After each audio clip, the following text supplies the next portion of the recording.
Welcome to the Mental Advantage Podcast. Whether you're an athlete trying to perform at your best when it counts the most, a coach or business leader trying to get more out of your team, or someone looking for more personal growth, this is the place for you. This podcast is your map to guide you to the right mindset, systems, and strategies you need to become the best version of yourself. And now, here's John Cullen and Brandon Allen.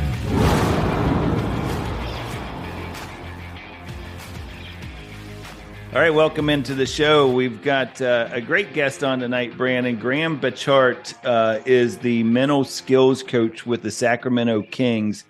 And it doesn't stop there. I mean, this is one of those that we could spend 15 minutes going through all of the different things, but I'm just going to hit a couple of the highlights.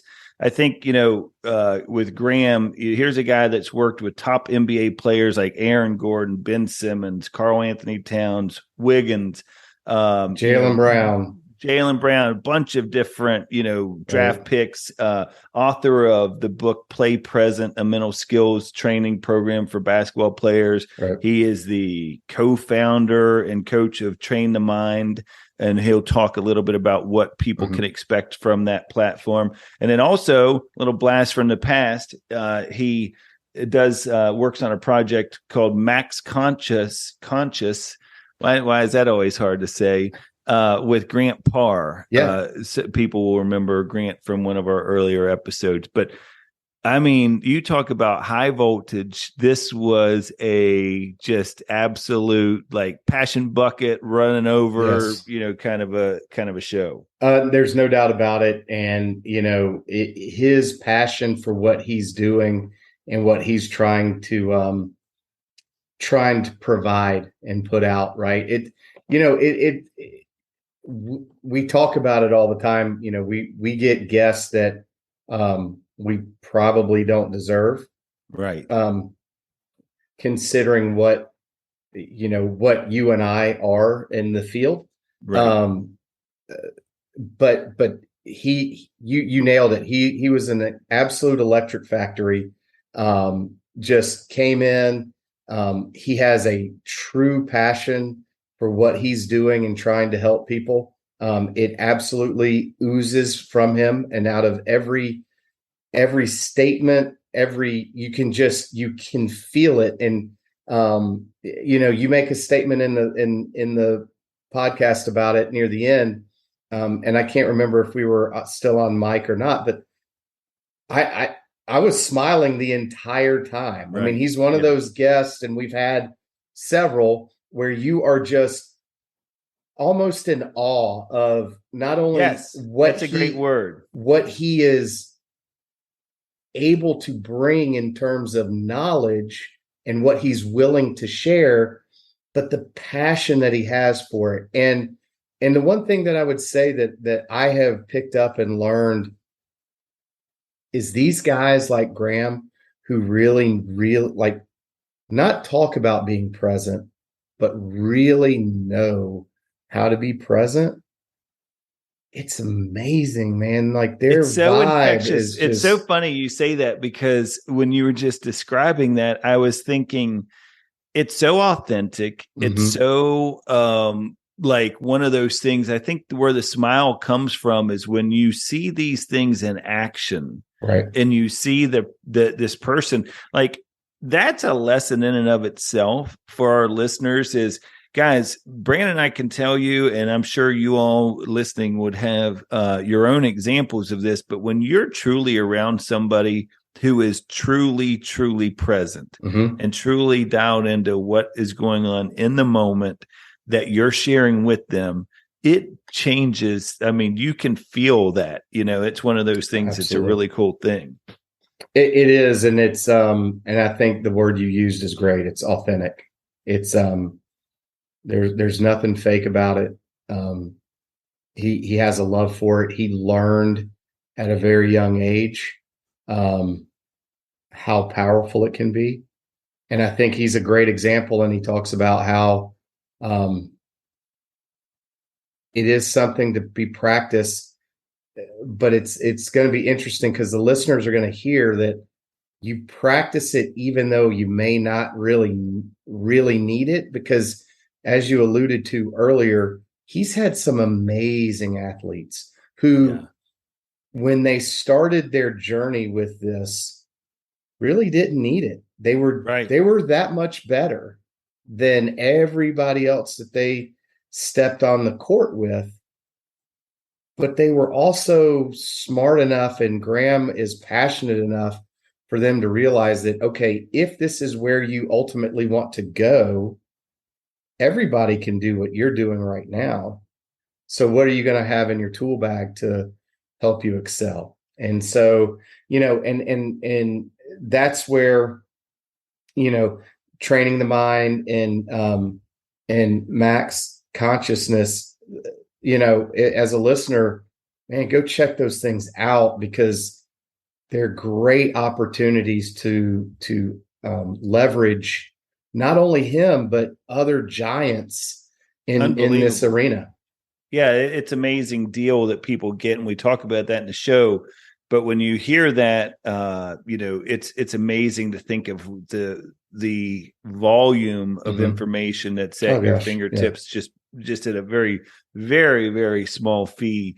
And it's interesting when he was talking about that being in control and being present, and just the kind of equating that to what happens when you're just better than everybody else. It reminded me a lot of Ken Ravizza in Heads Up Baseball, where he talks about it as signal lights, and he's, shares that, when you're a younger athlete and you're in those red light where you absolutely are out of control moments, you'll get away with those when you're younger, just because to the point that Graham makes in the show is you're just better than everybody else. But you're right. And then you talked about this, and it's funny, I was thinking back on the same thing.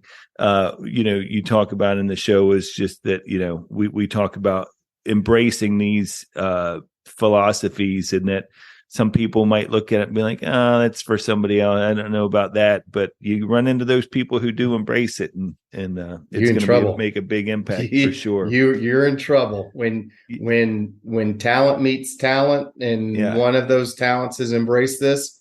You're in deep yogurt. As Kevin Hart would say, you're going to learn today, right? So, that's right. That's right.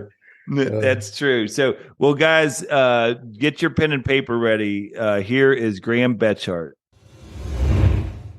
All right. Well, as you heard from the introduction there, we've got a great guest, Graham Betchart, with us tonight. And Brandon, can't wait to dive into this, because Graham, as you all heard in the introduction there, has worked with lots of NBA players, lots of professionals, is the author of Play Present, a mental skills training program for basketball players, and co-founder of different, training programs. So Graham, we're really excited to have you on the show. Thanks for joining us tonight.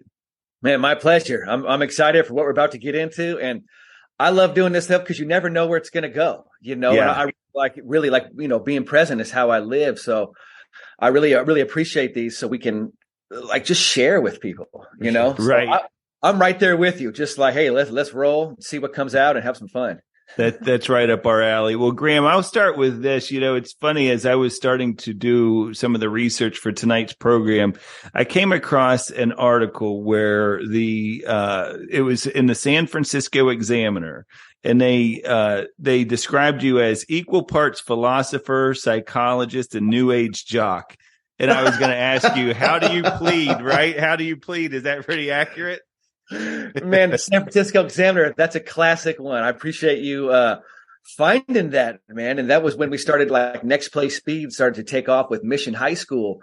I really never know what I am. To tell you the truth, I've had so many different titles. I mean, I basically say I'm a spiritual being living the human experience. And then, from there, a mental skills coach, all that stuff. So it's a little bit of probably all that. That's pretty That's cool. Fantastic. That's special. That's a special. Oh, we go with the deep cuts here on the Mental Advantage podcast. We're all about the B-sides. The B-sides. Yeah.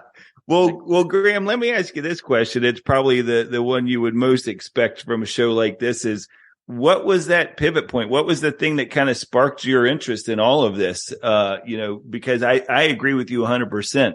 You have a lot of different things going on, and all of them bring great value to this, thing that Brandon and I are so passionate about in the mental game. But where did that come from? Yeah. Well, I mean, the mental training for me on a personal level started when I was 19. But recently I just started realizing like where this really started. I was 15, 16 years old playing basketball in high school in San Francisco. I went to Lowell High School, and we would play against this team called Balboa High School. And man, they led the country in scoring. So in high school games, they were scoring 110 points a game. Oh, wow. And as I was watching them, I remember being blown away at just how fast they would move on to the next play. Make, miss, turnover, no matter what happened, they were flying forward. I didn't even know the words next play or any of that. I just remember being mesmerized because I'm thinking, man, if I miss 3 shots, like shit, like I'm off. Right? And I'd watch them miss 3 shots in 6 seconds and wouldn't care. So the seed was planted that there's a level of freedom in basketball. There's a space that's special, that's sacred, where you're free to go trust your skills and you're free to really do it. So that hit me that I wasn't doing that as a teenager, but there was teams doing it, and they were steamrolling people. And that's where it started. At 19, my first year of college basketball, I was really going through a hard time after the season, sprained my ankle really bad, had rough anxiety, rough depression. And that's when I reached out to my mom and said, hey, I need help. And that was a magical moment because in that moment, she introduced me to someone in San Francisco who taught me how to meditate, the power of being present, all these affirmation, all this amazing stuff, like way before sports psychology was introduced to me. I was just like doing this work to heal. And that was at 19. And this is in 1997. And I thought for sure that everyone's doing this in the world, and I looked around and was like, well, no one's really doing it. And then there was a stigma against it. And so I had that like, oh no, that's a problem, because this needs to be out there. So that pivotal moment of becoming aware of something and then realizing this stuff helps. And then if you practice it, it works every day. You can't not do it you have to do it every day. And then it's stuck in my brain. And so it wasn't years later that I even knew sports psychology existed as a way to like make a living or do a career. I was just like, thank God I got this. And then somehow I got to share this with people. So Graham, how does that look in 97? Because we talk about it a lot. Where for sure, so John and I graduated around 95, 96. Around. One of us is older than the other, but still in dispute. No, yeah. So, but for sure, we would never have gone to, one, it wasn't around, and two, to your point about having a stigmatism there of coaches going, well, what's wrong with Brandon if they found out? And so as a 19-year-old, how did you embrace that?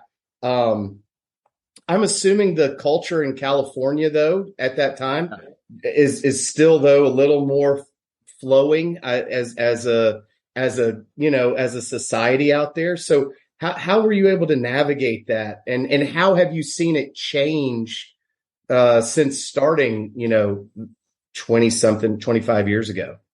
Well, I mean, it was my mom. I was primed to be open to this. And she's like the most badass person I've ever met in my life, with the most feminine power, compassion, vulnerability, willingness, like to be real, to be authentic.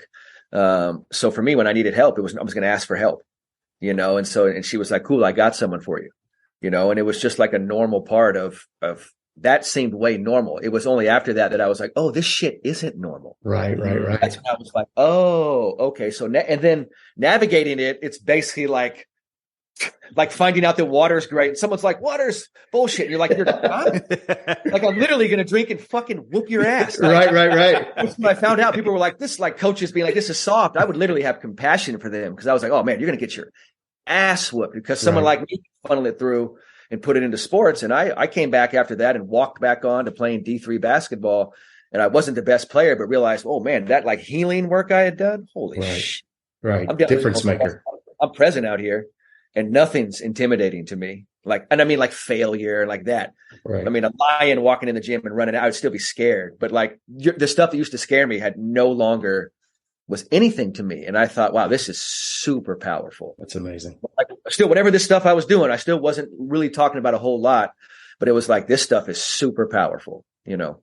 Yeah. You know, it's wild because what you're talking about there, Brandon and I talk about this all the time, is that you mentioned there not having the maximum talent on the team, but you had this ability to invite the challenge or at least accept, you know, that, hey, all of these things I'm feeling are part of the game. And so I'm going to just be able to manage that. I want to start to dig into this a little bit because this is what really is fascinating to me. Brandon and I, just by virtue of being baseball guys, I feel like we've gravitated a lot towards baseball coaches and mental performance coaches from that sport. But I was telling Brandon today, I said, you know, when you really think about basketball, we always say, oh, baseball is the game of failure. And if you go 0 for 4, you know, it's like, how do you bounce back out of that? But man, you just hit it. It's like basketball. I told Brandon, I said, hell, you can go 0 for 4 in the first 2 minutes of the game. How do you bounce back from that? Right. I mean, that's the thing. So was there something about, I guess, just organically because you had been a basketball player, but you could appreciate, I'm sure, the challenges of basketball. But that's got to be one of those things that's just so tough because it is something about wanting to get in that present moment and being in that space, being where your feet are.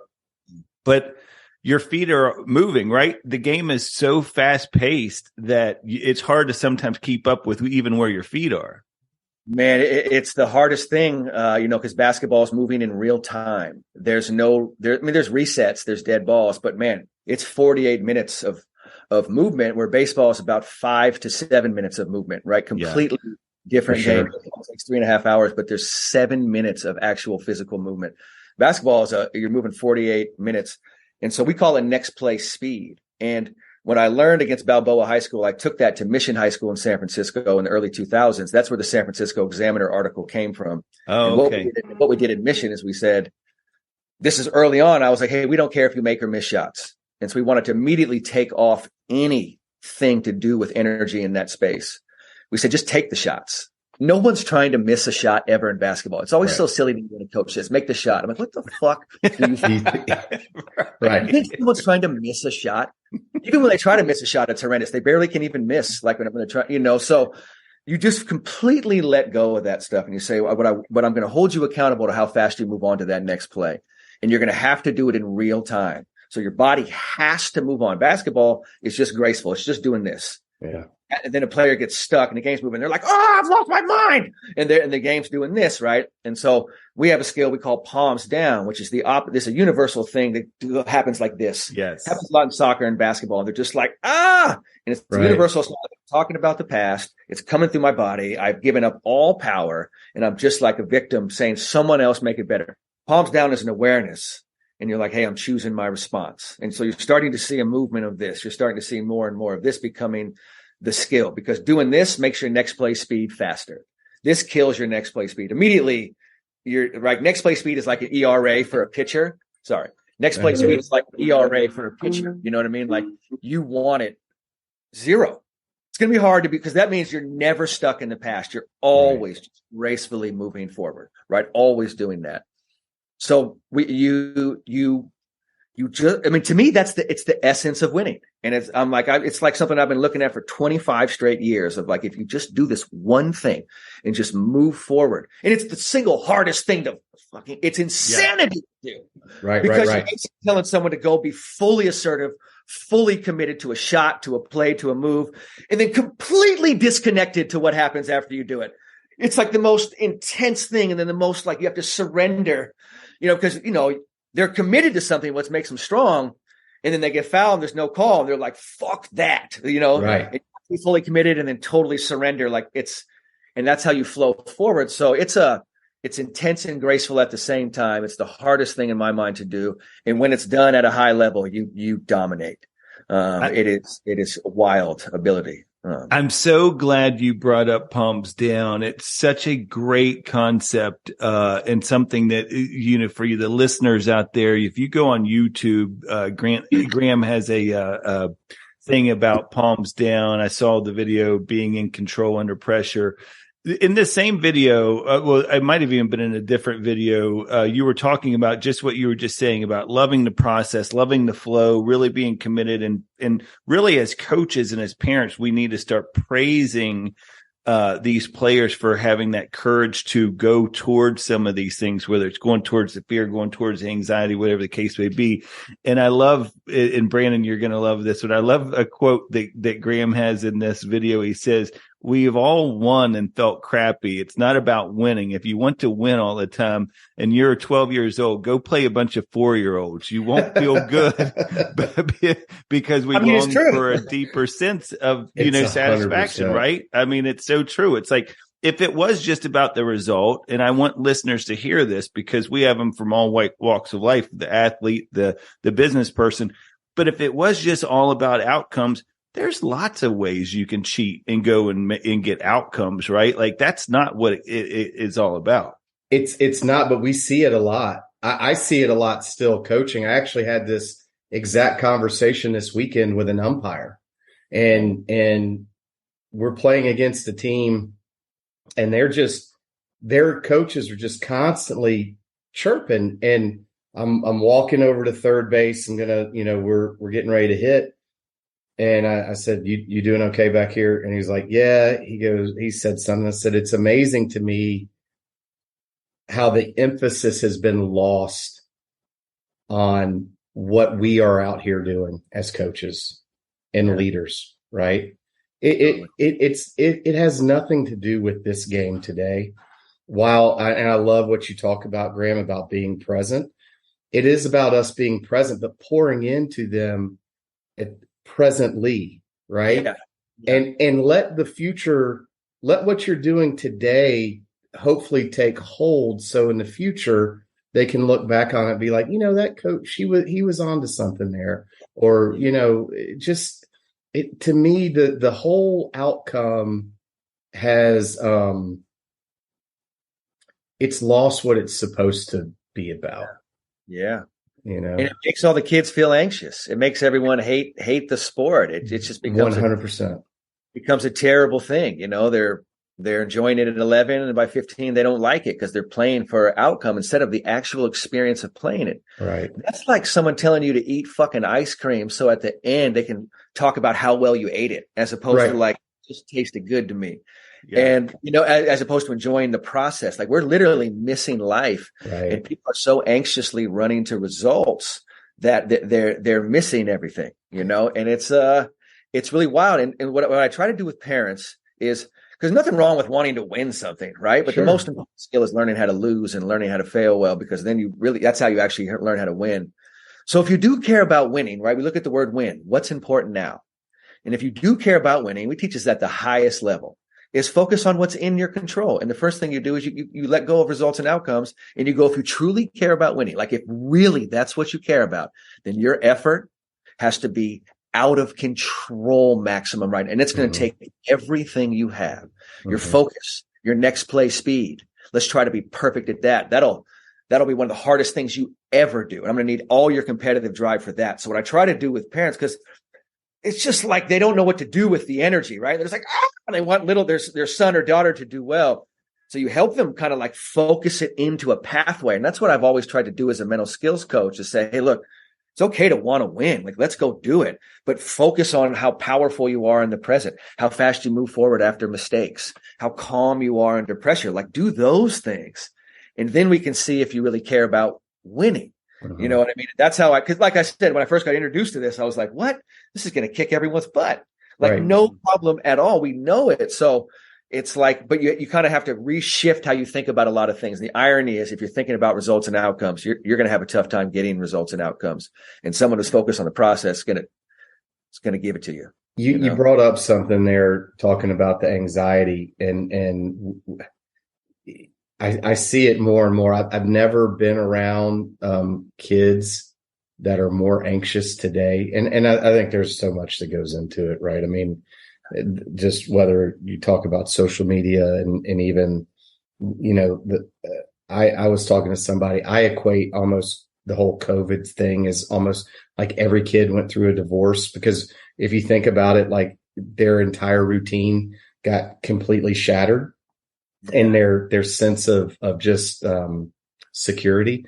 But you brought something up about the anxiety, and we had a guest on a couple of times, a guy named Dr. Brett McCabe, and I actually saw one of his TikTok videos the other day, and it was very interesting. And he's talking to some coaches, and he says, "Hey, let me make sure that you coaches understand something as our kids right now. They're not going to give you 100% of what they got. They're going to give you 90, but they really, really right now need to be able to say if something doesn't go right, they need to be able to give themselves an out or an excuse." And that broke my heart a little bit, because when he said it, he's 100% spot on from what I've seen.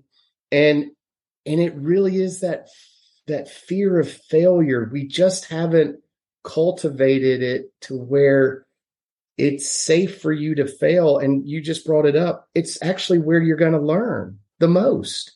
You said it. I mean, the great coaches, they create a safe, loving space for you to be vulnerable. Mm-hmm. And you wouldn't think that's how it is. And that's how it is at the highest level of the NBA. You know, it's like, and if a coach can't make you feel safe to fully go for it and be vulnerable and then make mistakes, and then doesn't mean you can make mistakes and quit. Like, you got to move forward, right? You're expected, your competitive spirit has to be there, but you're safe to make a mistake. Go ahead. You know, because if you're playing in fear and playing like that, it ruins it for everyone. So I always say victory to the vulnerable. And so there's this want to go away from vulnerability, but really what we're working on is going towards it. And as leaders of teams and all that, you have to model that behavior. You have to model what it is like to be vulnerable. And for most coaches, being vulnerable is not focusing on results and outcomes and focusing on their process, because they tie themselves into it. So there's a great place to lead with it, where you tell who you're leading, "Hey, I love you unconditionally. Go ahead. I don't care if you strike out every time, but I need you to trust your swing, be fully present, and go for it. Like, you got to and you weren't swinging hard last time. You got to go for it. You know, like, I need that out of you, as opposed to you better get a hit." You know what I mean? Like, you don't need to get a hit. You don't. What is baseball? Like a little object in my hand, you're throwing a ball at me. There's 8, billion galaxies. This means nothing. Like, you got to also put this all in perspective. So you know what we're doing. We're just throwing balls around and putting balls through cylinders and putting meaning on it. Like, it's all nothing. At the same time, you still feel stuff. Right. But having that perspective and coming back to, I'm doing this for joy. You know, that like joy is why we're playing. You know, presence is why we're playing. Learning to be present. Learning, like, those type of things are becoming the pillars of cultures at the highest level that are understanding this. And I'm hoping, I've always wanted to, like, the reason I tried to work with really great young basketball players when I started doing this is because I wanted to help people make it to the NBA. And I said, when you got there, you got to turn back and say what we've been doing. You got to say we've been doing this proactively, because that's always the goal, is you do this proactively and you get to someone early and they're like, "Hey, I'm doing this because I love it, because it's joyous." And my coach is judging me on presence, is judging me on trust, you better hold me accountable to that shit. Like, be a badass like that. See, I start talking like this, but I'm holding accountable to things that, and that's how I bring it to it. Because the things we're talking about, compassion, empathy, love, vulnerability, generally those are considered soft. I know them to be lethal competitive traits. I'm talking lethal. And I know it pours through my essence. So we have to model that for people. And, we need a space to go compete. People are playing sports, so you need a place to do it. But it's not about dominating someone else. It's about dominating the part of you that is small, the part of you that doesn't want to show up in vulnerable moments. Like, that's the part we're trying to be, right? We're trying to show up there. And the more coaches we have doing that, the more coaches we have leading in that space, it's just the kids, they'll love it again. And they'll get back to playing it for fun. The best performances come when you don't think about results. That's always how it is. Always. That's exactly right. And, one of the things I loved about playing present, that mindset is, I heard a long time ago when I first started into this, is you got to be in the moment to win the moment, right? Like, you have to make sure you're staying in there. And that's that whole, you talk about what's important now is the WIN acronym.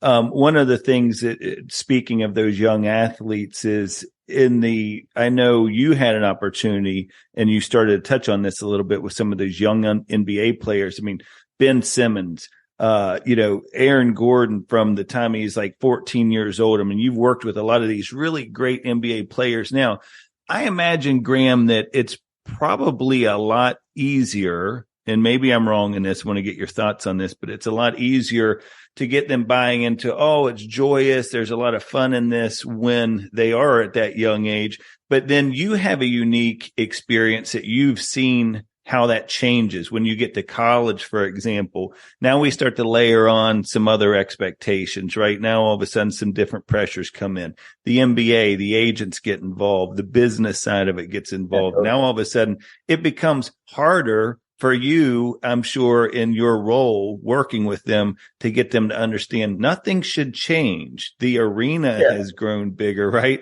But everything from the environment should still be the same. Yeah, you're always working on the same core foundational stuff. Like I was just talking with Aaron Gordon today, and it's wild how long we've been working together, and it's the same stuff. You're like, okay, how you doing being present? It's like, okay, working on it. I'm getting better in these moments. How's your next play speed? I mean, palms down, we invented together in the same moment because he saw himself looking like this in a picture, and he was like, it was the most pathetic thing he'd ever seen. Wow.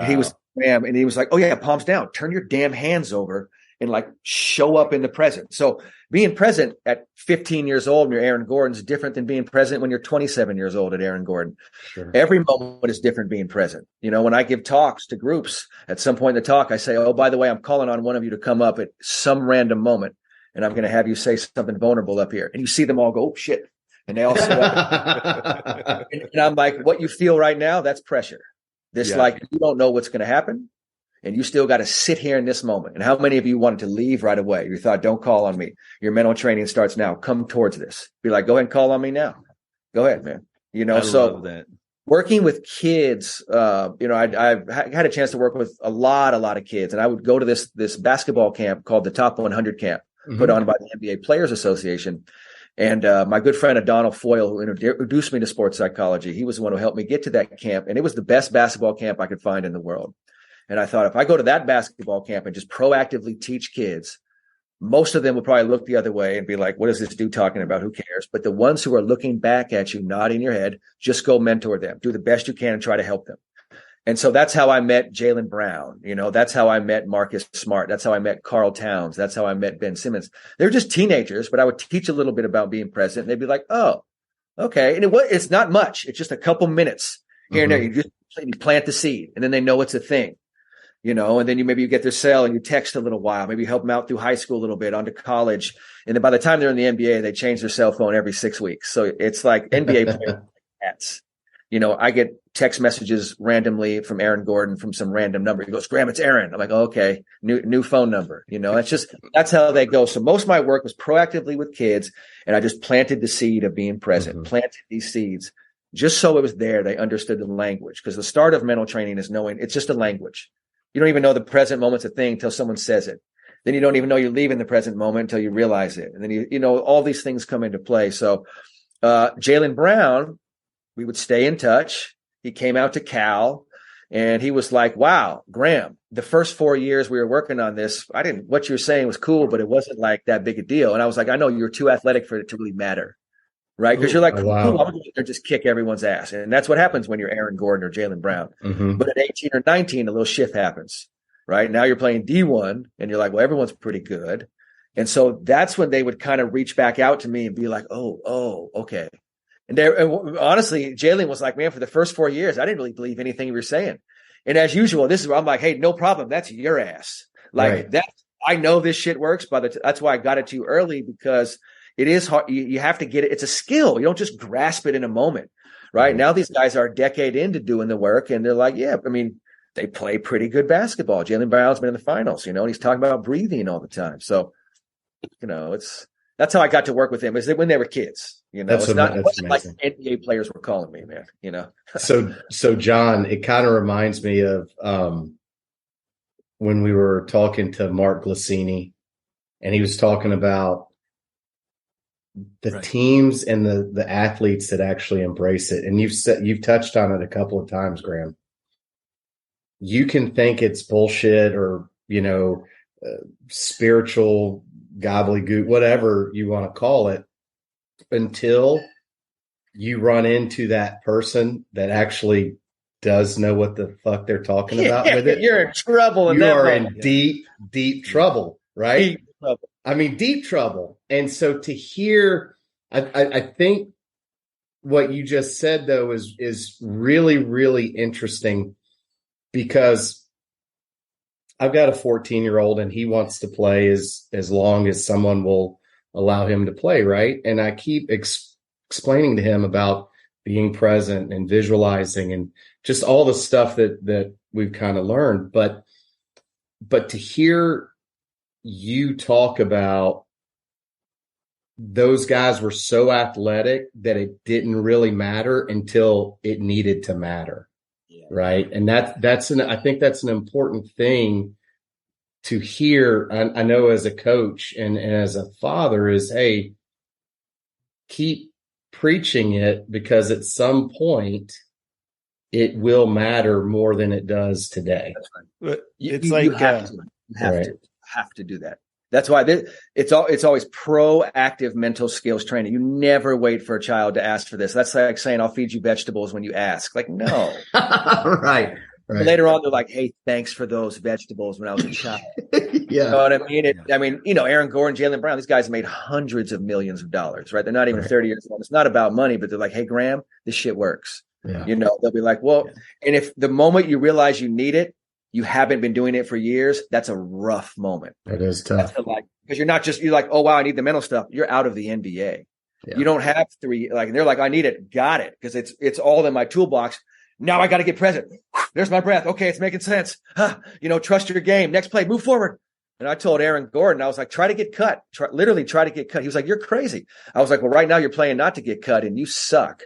You know what I mean? And it's like, you need to go out there and go, what's your fear? You miss a bunch of shots or something? Right. It's my fear. And then his willingness to go, yeah, but I'm going to go be present. I'm not in danger. Victory to the vulnerable. Trust my stuff. And he had a game where he missed like 14 or 15 shots. And after he felt euphoric. And I was like, you don't know that till you have that experience. You'll think you're going to die. But he was like, oh, this is what confidence is. You really learn how to fail at this level and realize it's not failure. Right. Then go out and have like an incredible next game. So it's like you do have to plant these seeds early. And that's what's important for coaching this, that it comes down to a language. I would say play present. I would say next play speed. I say palms down and live it. I say it thousands of times to people. I put it into songs. I put it into posters. I put it into like little funny designs I do on Canva just to remind someone. I'll just do this at half court before a game. Just, oh yeah.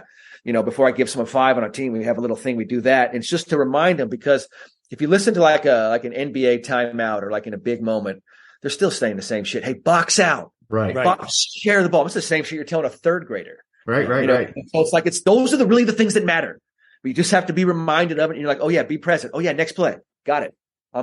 Hey, don't do this. Got it. Yeah, just a little reminder. Because in a heated moment with the stakes on the line, it's intense. It's tough to move on to that next play. Like in basketball, if you do this for a second, we teach you have a massive advantage if you see someone doing this. Yeah. You don't get to like if you see someone doing this, go by their ass. Oh, absolutely. Like, no mercy.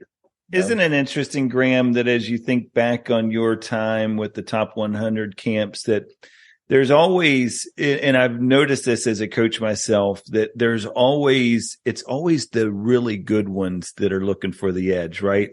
I'll guarantee you, of all the players you saw at those top 100 camps, probably a smaller percentage that really came up and said, hey, they were the ones nodding. They were the ones coming up and looking for it. I'm thinking about, something I picked up on when I was doing some research, for this show, and the impact George Mumford had on your career, and his influence trickled down to Phil Jackson. His influence trickled down to Steve Kerr, Luke Walton.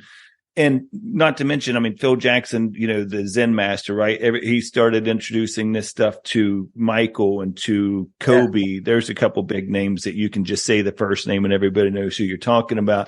That's but right. It's one of those things, though, that I think to myself, it's easier to teach those guys, Jaylen Browns, the Aaron Gordons, all those guys, because they're already hungry. The great players seek feedback and they want the edge. They want to learn, what is it that I need to do that's going to help me become that next level, that thing that is going to be that separator for me when I do all of a sudden meet same talent as me that for the first time. It's 100%. And you never know who wants it like that. Yeah. You just don't know. And that's why when I would teach it to people, I would just look around and see who was curious, and Aaron Gordon, when he was 13, the first time I did a mental training workshop with his high school team, at the end of the workshop, I said, anyone have any questions? And he was the only guy, he was a 13-year-old on varsity, and no one raised their hand. His little hand popped up. And he said, I have no idea what you just said, but where I'm going, I need it. So you have to do it again. And I knew then, I looked over at the coach and I was like, oh, he is special. Because the coach was like, hey, there's a kid here who's special. Yeah. And, he was 6'6", and he was, it was Aaron Gordon. But I was like, I'd seen that before. And then when I saw that, his willingness, I was like, oh, that is special. And then a couple years later, the body kicked in and you were like, holy shit, man. Yeah. He's really who inspired me to write Play Present, because what happened was I was mentoring him, and then, I was helping kids, and it became clear, like, he's going to the NBA. I would say by the time he was like 14 years old, you were like, okay, this is happening. And it got so real for me, because it went from me just sharing it to kids and helping to like, okay, this kid's going. And I was like, and he was like, okay, Graham, what do we do? Like, what's next? And I was like, oh shit. Like, and I was like, got here. I write a book. Yeah. I was like, you better make it clean. I got the book under 50 pages, because I was like, make it so simple that someone could grasp it. So he inspired me to write that, to have a language that we could talk to and communicate with as he was going under all the pressure. Like you said, going into college, way different pressure than high school. Yeah. Oh, for sure. That's fantastic, and it's interesting. And I want to get into a little bit more of Aaron here in a bit when we talk about your couple of your projects. One I know is Train the Mind, and we'll talk about that, and we'll also talk about MaxConscious. But I do have a question before we dig into a couple of those projects you have going on. I'm always thinking about the listeners hearing all this, and I'll guarantee you they're writing as many notes down as I have been. But there's also probably some of those that are like, okay, that's great for the pro and college athlete, but what about me? How do I apply this on a daily, right? How am I, when I'm going into the boardroom, or if I'm just going to work tomorrow, how can I start to apply some of that be present mentality to what I'm doing on the daily? And I would always remind people that these are for everyone. Remember, I learned it as a 19-year-old teenager through college, just going to school as a 19-year-old male. This works I was like, this is unbelievable what this is. So it's for everyone. Everyone should focus on what you can control. Yeah. That'll eliminate 90% of the stuff you focus on anyway. Yeah. And then, man, let me be where my feet are. When do we do that? Right now. I'm with you guys right now. Like, you can do that right now in anything you're doing. Go be with your family. Anything you're doing, be present with it. And then next play speed, that might be the ability to bounce back in anything you're doing in life. That's profound. People are so worried about a first impression. I'm like, don't worry about a first impression. Give me 1,000 impressions of you. Then I'll know who you are. Next play speed, you can do in anything. And then palms down. Who doesn't need to choose your response in life, especially right now? We're all feeling the that, whatever it is. Yes. I mean, I do this with the U.S. Navy. I do this with police officers. I do this with teachers. I do this with mothers, with fathers. Like, this is the start of awareness. This is just acting mindless in life and things are happening. This is like, wait a second, I feel that, but I'm still choosing my response. So those 4 skills, those are for everybody. Yeah. And, I just went through sports and, just name drop the Navy and stuff, just to let you know, like, this is being used when it's literally life or death. Sports is not life or death. Right, so you ever, unless you're doing NASCAR or something where it is like, it's on the line. Like, technically for, baseball and basketball, you're like, listen, man, you can get hurt, but you're going to come home today. You know what I mean? Yeah. Probably eat a great steak and you're going to be fine. You know what I mean? So this is for everybody. And Aaron Gordon was doing this way before he was a superstar.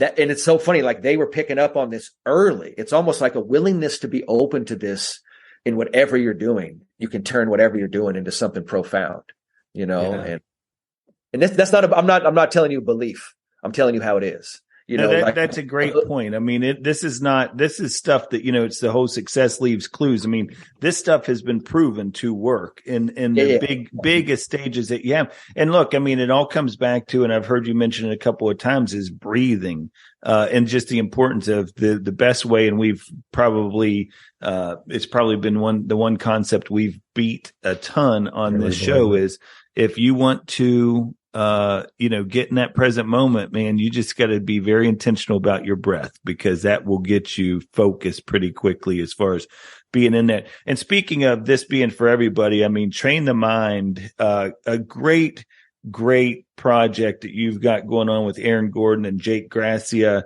I will say this, and because it is for everybody. That's what really prompted me to start to dig into that a little bit. One of the things I really appreciated, Graham, is on the website that you guys tell a story that every player can relate to or every parent, I should say, can relate to with a kid who's just, as Brandon was talking a little bit about earlier, is juggling all sorts of expectations. It's the at-home stuff, the school stuff, all that good stuff. But I loved in your mission statement on the website, and you guys can go to that trainthemind.com. But on your website, there's a mission statement. I love the fact that you all talk about the well-being of every student on and off the field. It's not just about, because we have a tendency, I think, when we bring guests on and it's mental performance coaches or it's just performance coaches, whatever the case may be, is we're always like applying that to kind of the sports field or the arena. But so many of these skills are going to help that 13, 14-year-old, like you said earlier, just be better in life, right? Just better versions of themselves. These are life skills. I mean, that's how I learned. It was a life skill. Yeah. And I was learning it to heal, to be present in life, to learn to enjoy life. And then was applying it to sports. I just like sports. It was like, wow, this works in sports. But this is life stuff, and that's the key with it. If you're just applying it secretly to work with someone so they get great results in sports, you're missing the whole thing. And if you're not doing it in life, it doesn't really work in sports anyway. It's not like, this is how you live. This is a way of being, not something you completely do the opposite when you're not playing sports and are a disaster and not present. No, this is how we live. And I talk to a lot of young mental coaches, and they call me all the time, and they're like, "How do you do it?" Because they know I'm married. I have a wife, I have 2 kids, and all those things that like sometimes people want. They're like, "How do you balance it?" And I'm like, first of all, there's no balance. We work on harmony, and harmony means you're present where you are. 50-50. There's no life like that, and that would cause pressure to be like that. So I was like, I'm really focused mostly on my family and on being present with them. And that's what allows me to go do all this mental training stuff. But if I don't have this in the other areas, there's no way I'm doing this in my mid-40s. There's no way I'm doing this for 20 years. There's no way I'm able to still be powerful here. I mean, powerful, like I love this. I'm here without it being like, no, I didn't have the foundation right. So it's mostly not in sports where this counts. You know what I mean? It's just like when you're playing your sport, it's usually a demonstration of, look, I got this stuff down because I do it in all aspects of life. If you go listen to Giannis talk, like Giannis has gotten so much better at being present, and you hear him on the court, he's present. You hear him talk. He talks about this stuff deeply. So you're like, there's a connection piece that people find. So you practice this everywhere. Nothing funnier than the person smoking cigarettes telling you not to smoke cigarettes, right? You're like, that's not it, right? That's not it. You can't do that. So you kind of have to be living this to have credibility to share it. And, and honestly, you don't want to miss life. Life exists right now. So if we're not practicing being present all the time, you're missing what this is. And so I wouldn't want you to miss it. That's a great point. Yeah. Yeah. No, it's a great point, because you just made me think of something I hadn't really ever thought about before. But, kids that are easily coached, they're respectful on the court, all those things. They're just good human beings off the court too, right? It's like not all of a sudden they just magically flip a switch and are like a really good dude on the court and just a total asshole off the court. No chance. I mean, for a couple of minutes, but you are who you are. Right. Yeah. And you're going to show up, especially like at the NBA level when the lights come on. You're going to get exposed. Yeah. So what can people expect from Train the Mind, Graham? Tell them a little bit about what you guys, is there some, way that they fill out a questionnaire? Do they just contact you guys? How does that all work? Oh, man, it's a mental training gym, so we wanted to build a gym where you can go work out. You go sign up. It's $9 a month. You go download the app, and we got 600 mental training workouts on there. Me and the mental coach for the Orlando Magic, the mental coach for the Utah Jazz. I'm with the Sacramento Kings. I mean, we have heavy hitters on there. These are dear friends of mine, and we just wanted to have a place where youth parents and athletes and coaches could go get their mental training. Now, of course, it's great. Work one-on-one with someone in person. Nothing replaces that, right? But this is a resource that I needed as a teenager that wasn't there. Practical skills. We designed it like Netflix, so everyone knows how Netflix works. You go on there, you scroll, you know how to do it. And it's not even that complex. Just go put in 5 or 10 minutes every day. That's it. Don't even worry about what you're watching. Just put something on and you're just going to be getting information and try to apply it. And so we built that gym I needed that as a teenager. It wasn't there, I really want people to hear this one more time. $9 a month. I mean, are you kidding me? Like, it's already getting ready to happen. Like Knox doesn't even, my son doesn't even know it, but he's about to be a member. Yeah. But I mean, it's like, I think about all these guys, and as we talk all the time on the show about this specialization in sports and all of the coaches and the different, costs that people are running up for themselves as they're trying to get their kid to the college level, the pro level, whatever the case may be. They're paying 50, 60, whatever dollars it is an hour for a shooting guy or a hitting guy or whatever. $9 to have access to some of the best mental skills coaches in the NBA, in sports in general, forget just the NBA. I mean, it's incredible. And you think about, from a physical fitness part of it, right? I mean, everybody would pay money to go to the YMCA or go CrossFit or whatever they're doing for physical fitness. So guys, that take advantage of that, making sure you're getting on there and doing the $9 a month. I mean, that's literally a steal. And then also MaxConscious. That's a great project. I know that you got going on with actually one of our former guests on the show, Grant Parr. Talk to us a little bit more about that as well. So MaxConscious is it's a 16-week program. So this is the intense version of it, right? I'm going to go spend 16 hours with Graham and Grant, and we're going to do this, and we're going to go through a whole training program, and we're going to get after it. And this one is for professionals. This one is for leaders. This is for CEOs, moms, dads, police officers, folks in the Navy, coaches, right? This is for folks that are, like we said, this works in every vertical, every aspect of life. And what we did with this, we wanted to make it really fun. So with everything that we train, we make songs for every one of our concepts. So I like to have fun with this, right? I've always been do this proactively, right? This is like, how do we make this fun? So music is such a great way to learn mindset because you can have it on. It's repetitive. It gets into you. It helps you retain information when you learn it with melody. We were all doing this in kindergarten. We were learning Twinkle Twinkle, and then we stop and get into memorization at some point. We're just coming back to a really wonderful way to learn, which is through music. And so we've designed a system to create all these concepts. We have songs that go with them. We have meditations with beats that go with them. We have, reflections that sound like you're in the spa and you're reflecting back on the week, with the nice flowy water and all that. So MaxConscious we built that for the world. And the last couple of years of my life, the last 10 years of my life, since a good friend of mine said, Graham, you can't be selfish. Don't keep this shit to yourself. Because I was happy just doing my own thing, right? I got my own thing. I found a little niche, got a groove. I'm invited into the basketball space. That's it. I'm a mental performance coach. I can go do this. I love the work. And a really good player was like, you can't keep this to yourself, man. And I was like, okay. And he taught me about scalability. And I was like, so for the last 10 years, I've been working on how do I get this to the world?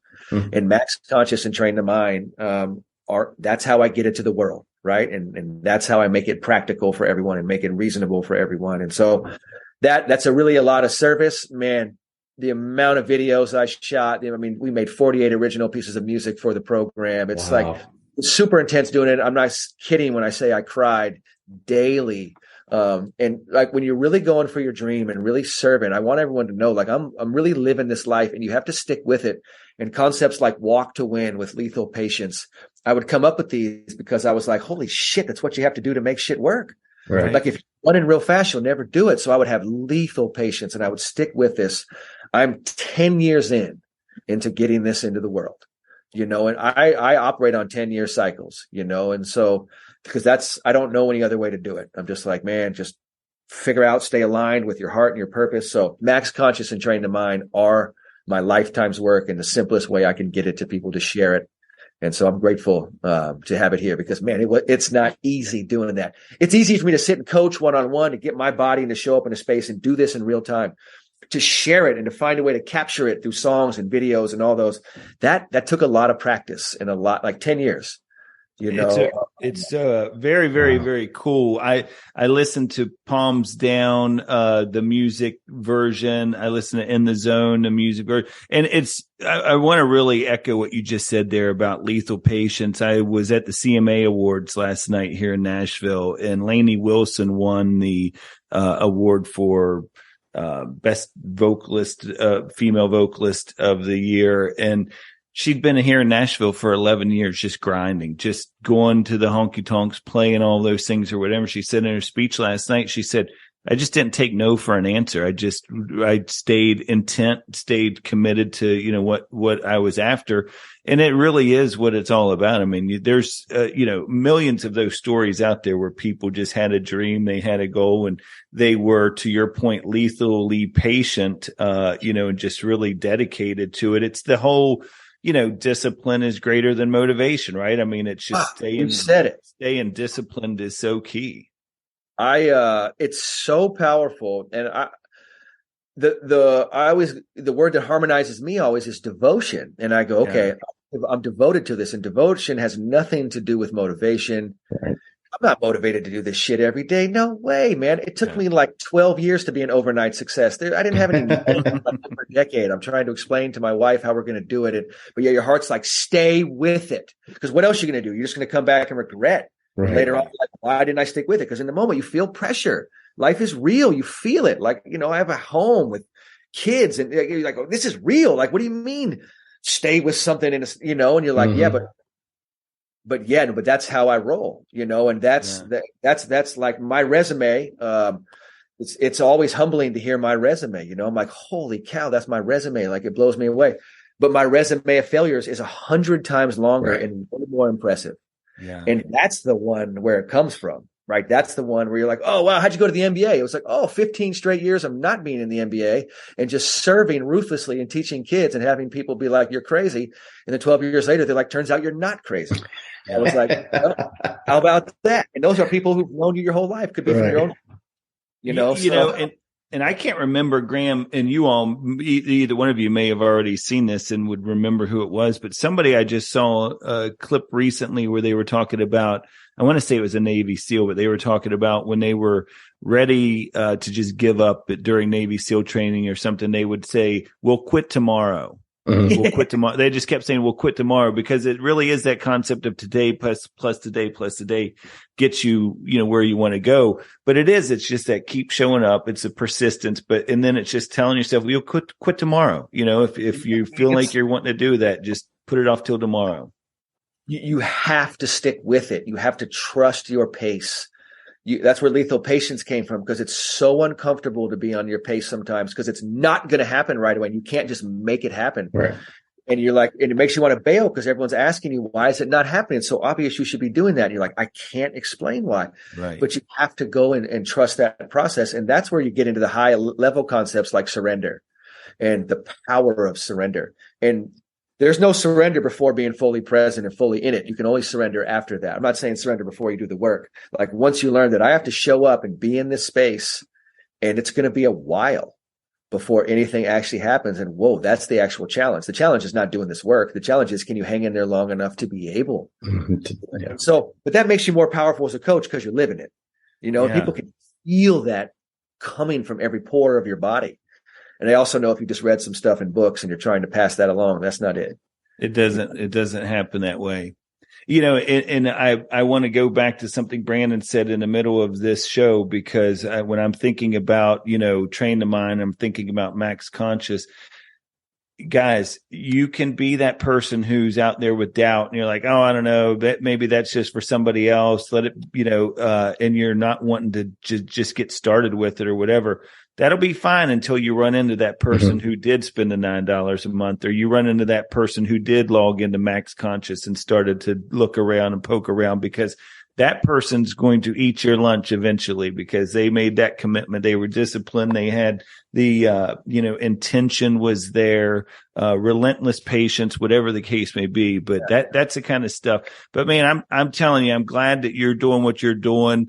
The listeners won't be able to see this, although sometimes we do put some video clips up. But I think Brandon and I both just had smiles on our face throughout this whole interview because you are just an electric factory, brother. I mean, you've got just so much energy that I was like, it's just real. I mean, it's just real. It is. I don't know how to not do that. So I figured out early in life, I was in trouble if this didn't work, because I was like, if being authentic, following your heart, staying devoted to it, if that doesn't work, then at least everyone gets to know after me, it's all bullshit. Yeah. But it's not bullshit. And for those listening, this shit works. Yeah. You know what I mean? It really works. And if you're thinking, I don't know if it works for me, it does work for you. And that's what blew me away was how simple this was in the sense that, it's a practical thing you do every day. So we already know that anything you want to get better at, of course you got to do it. You got to practice it. And so once you kick it in and you have a practical pathway, you're like, here's a pathway. Most of the time we just didn't have a pathway or a process. So what I'm really good at, and I've learned to own this, is I can make something really simple. And I can make these vast concepts so simple where you're just like, hey, I'll just do this. I go from this to this, and eventually we get here, and we're grateful for all of that. And that alone will change someone's life. Just knowing I love that.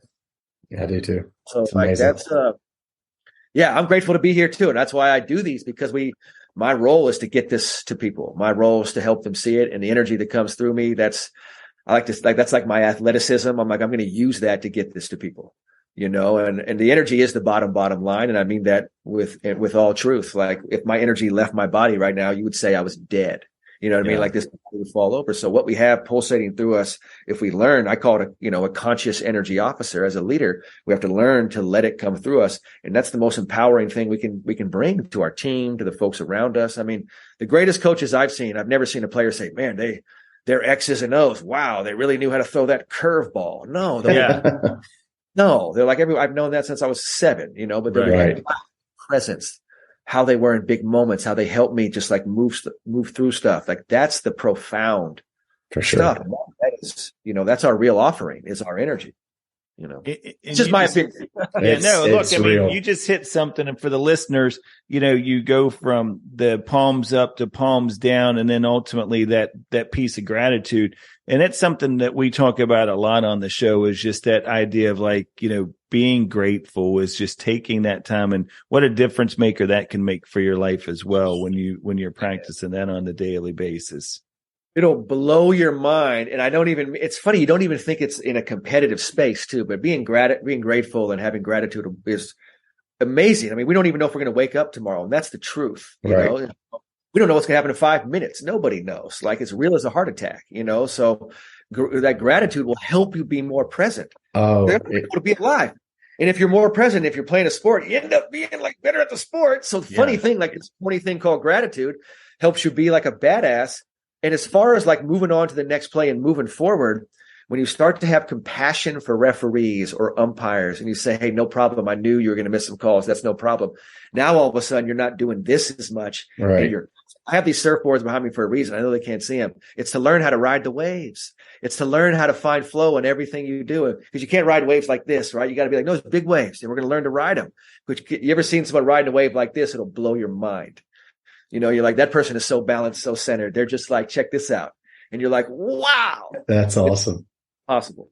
Yeah, that just reminded me of Alan Jaeger when he just said that about the whole waves and stuff, because that was something that that's what Jaeger talks about, right? That there's the universal flow, right? Yeah. That athletes and people in general talk about being in a zone or not in a zone, and it's really not, and that the flow is always there, and you're the one that actually takes you out of the flow. So if you would lean into it, you could be in that zone a little more. But it goes back, Graham, to exactly what you said earlier, though. That means you are not focused at all about the outcome. You are right where you're supposed to be right now, and you're curious about what you're doing right now. You couldn't have said it any better. That to me, that's like, if you're in a fight, you don't want to fight someone like that. You don't want someone is willing to be in that space, and they're basically like, if you study like samurais, they had to make peace with death. You don't want I'm good with dying. You don't want to fight someone who's already made peace with death. Amen. Unless you want that, but because they're ready. and they're ready. They're going on to life, and that's most of the time they win that fight before it starts. Before it even starts. I mean, it gives me chill bumps. It's giving me chill bumps just even thinking about it. It's not even a bluff. They're like, no, I'm ready to die. Like, cool, I don't want to fight. No, we're good. No, we're good. We can check, do please. This. Yeah. Oh, for real. No, this guy. I'm going to buy this guy something. Yeah. Well, man, that's a great way to wrap this one up. And I guarantee we're going to be asked, and we want you to come back another time. And I'll guarantee the listeners will be asking for it as well. But we can't thank you enough. I know deep gratitude to you for not just being on the show tonight, but for everything you're doing. For all of your commitment to, the young athletes, the older athletes, those that aren't even athletes. Just continue to keep doing what you're doing. We're pulling for you and wish you a lot of success. Thank you for having me. I can't wait to come back on. An hour goes by that quick. That's what being present is about, right? It's fun. For sure. Yeah. I wasn't worried about anything except for just connecting with you guys, and that was just a great experience. So thank you for that. No, thank you, Graham. We really appreciate it. Got it. All right, y'all have a good night. Want to provide feedback or stay up to date with the show? Visit our Instagram page at Mental Advantage Podcast, or you can send us an email at podcast@mentaladvantage.net. To have John Cullen work with you or your team, please write to him at john.cullen@mentaladvantage.net. Thanks for listening to today's episode.